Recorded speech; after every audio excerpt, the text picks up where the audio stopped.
Прво, предпоставувам, ако сте професорка на правен факултет, знаете дека правичната и соодветна застапеност или она што е позната во компаративното право како афирмативна акција е секогаш времена мерка.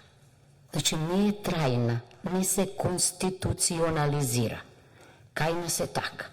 Воопшто јас не ја нападнав правичната и соодветна застапеност како категорија сама по себе, ниту афирмативната акција.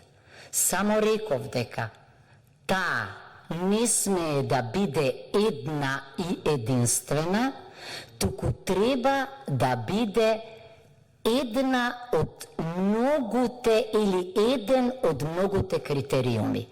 Да се биде македонец, албанец, турчин, ром, не може да е занимање.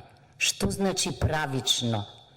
Правично значи дека јас сум дискриминирана и покрај тоа што ги исполнувам, што вели Венецијанската комисија, сите други критериуми, но како жена сум подпредставена како во владата или како во замениците.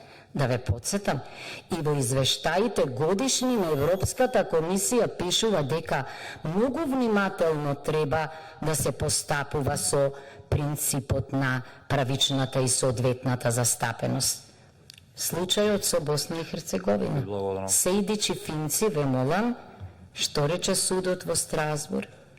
Дека се дискриминирани сите други што не се конститутивни народи, во случајов Евреин и една, значи еден Евреин и еден Ром. Зошто?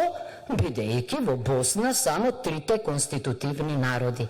Бинационалниот концепт кај нас, законот за употреба на јазици, само така се вика. Ви благодарам, професорка. Ги дискриминира сите останати.